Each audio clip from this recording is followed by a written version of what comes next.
Hi friends, welcome to Arna's kitchen. ఈరోజు మీకు మెత్తాళ్ళ పులుసు ఎలా తయారు చేసుకోవాలో చూపిస్తానండి. ఈ పులుసు చిన్నపిల్లల కంటే పెద్దవాళ్ళు చాలా ఇష్టంగా తింటారు. మనకు జలుబు చేసినప్పుడు అన్నంలో ఈ పులుసు వేసుకొని తింటే జలుబు చాలా వరకు తగ్గుతుందండి. ఇప్పుడు ఈ పులుసుని ఎలా తయారు చేసుకోవాలో చూపిస్తాను.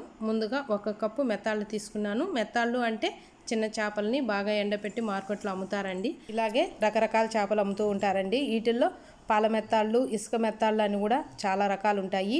మనము ఇసుక లేకుండా ఉప్పు తక్కువ ఉండేటివి షాప్ అతన్ని అడిగి తెచ్చుకోండి. నేనైతే ఇలా పాల మెత్తాళ్ళు తెచ్చుకున్నానండి. వీటిని ముందుగా తలలో తోకలు తీసేయాలి. ఇలా తీసేసిన తర్వాత స్టవ్ మీద ఒక బాండిల్ పెట్టుకొని అందులో ఈ మెత్తాళ్ళు వేసి దోరగా ఎంచుకోవాలండి.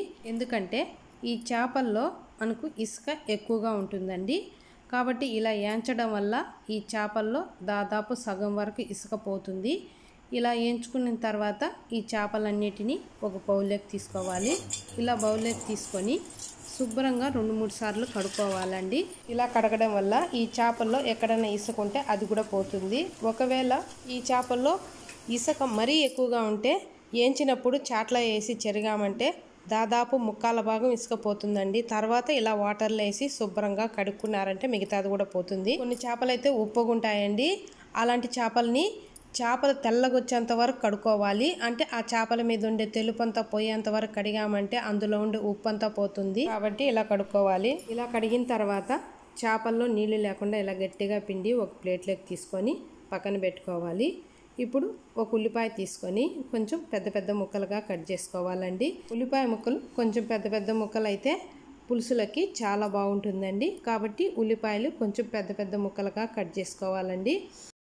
చూడండి ఫ్రెండ్స్, ఇలా పెద్ద పెద్ద ముక్కలుగా కట్ చేసుకొని ఒక ప్లేట్లోకి తీసుకొని పక్కన పెట్టుకోవాలి. తర్వాత 2 టమాటాలు తీసుకొని వీటిని కూడా కొంచెం పెద్ద పెద్ద ముక్కలుగా కట్ చేసుకోవాలండి. మీకు గ్రేవీ ఎక్కువగా కావాలనుకుంటే ఇంకో టమాటా ఎక్స్ట్రా వేసుకోండి. నేనైతే 1 కప్పు మెత్తాళ్ళు తీసుకున్నాను కాబట్టి 2 టమాటాలు తీసుకున్నాను. 2 టమాటాలు సరిపోతాయండి. ఇలా పెద్ద పెద్ద ముక్కలుగా కట్ చేసుకొని ఒక మిక్సీ జార్లో తీసుకొని మెత్తగా మిక్సీ పట్టుకోవాలి. చూడండి ఫ్రెండ్స్, ఇలా మిక్సీ పట్టుకొని పక్కన పెట్టుకోవాలి. ఇప్పుడు నిమ్మకాయ సైజ్ అంత చింతపండు ఒక 15 నిమిషాల ముందు నానబెట్టుకోవాలండి. నేను ఆల్రెడీ ముందుగానే నానబెట్టుకున్నాను. ఇలా నానబెట్టుకున్న చింతపండుని ఇలా పులిసి తీసుకొని పక్కన పెట్టుకోవాలి. ఇప్పుడు స్టవ్ మీద ఒక బాండిల్ పెట్టుకొని అందులో 2 టేబుల్ స్పూన్ల ఆయిల్ వేసుకోవాలి. ఆయిల్ కాస్త కాగాక 1/2 స్పూన్ ఆవాలు, కొంచెం మెంతులు, అంటే చేపల పులుసులకు మెంతులు వేసుకుంటే చాలా బాగుంటుందండి. ఇవి కాస్త వేగాక ఇందులో ముందుగా కట్ చేసి పెట్టుకున్న ఉల్లిపాయ ముక్కలు వేసి 1 నిమిషం వేయించుకోవాలి. మరీ వేగనవసరం లేదండి, కాస్త మెత్తబడితే చాలు. చూడండి ఫ్రెండ్స్, ఇలా ఉల్లిపాయలు మగ్గిన తర్వాత ఇందులో సన్నగా పొడవుగా కట్ చేసిన 2 పచ్చిమిరకాయ ముక్కల్ని ఇందులో వేసుకోవాలి.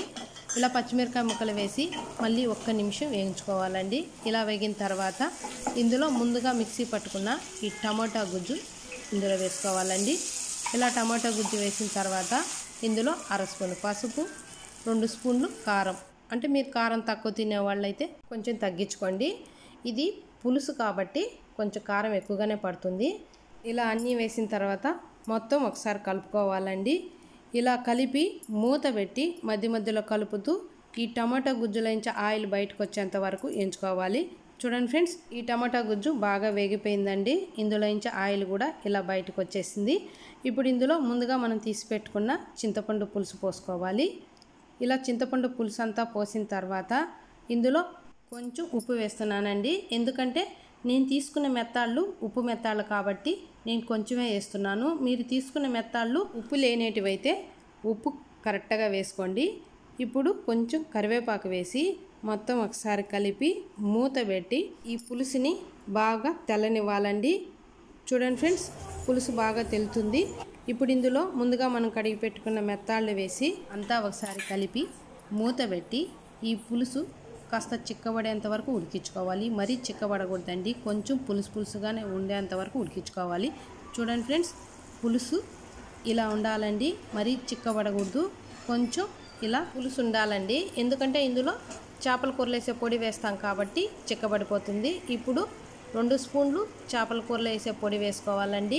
ఈ పొడి వచ్చి ధనియాలు 1 స్పూను, 1/2 స్పూను మెంతులు, పావు స్పూన్ మిరియాలు, పావు స్పూన్ జీలకర్ర ఇవన్నీ దోరగా వేయించి పొడి చేసుకోవాలండి. ఆ పొడి 2 స్పూన్లు వేసుకోవాలి.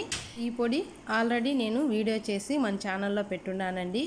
మీకు కావాలనుకుంటే మన ఛానల్ని ఓపెన్ చేసి చూసుకోండి.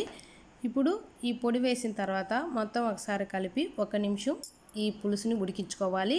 చూడండి ఫ్రెండ్స్, 1 నిమిషం ఉడికిన తర్వాత ఈ పులుసు ఇలా దగ్గర పడిపోయిందండి. చూసారు కదా ఎంత బాగా చిక్కబడిపోయిందో. ఇప్పుడు లాస్ట్ కొంచెం కొత్తిమీర వేసుకోవాలి. ఇంతే ఫ్రెండ్స్, మెత్తాల పులుసు రెడీ అయిపోయిందండి. ఇది అన్నంలోకి చాలా అంటే చాలా బాగుంటుంది. ఈ పులుసులో వంకాయ, మునక్కాయ కూడా వేసి చేసుకోవచ్చండి. అది కూడా చాలా బాగుంటుంది. మీకు ఈ పులుసు నచ్చినట్లయితే మీరు కూడా మెత్తాలు తెచ్చి ఇలాగే ట్రై చేసి మీ ఇంట్లో పెట్టండి. ఎలా వచ్చిందనేది కామెంట్లో పెట్టండి. ఇలాంటి మంచి మంచి వీడియోల కోసం నా ఛానల్ని లైక్ చేయండి, షేర్ చేయండి, అలాగే సబ్స్క్రైబ్ చేసుకొని పక్కనే ఉన్న బెల్ ఐకాన్ క్లిక్ చేయండి. అప్పుడే నేను ఏ వీడియో పెట్టినా ముందు మీకే వస్తుంది. Thank you for watching.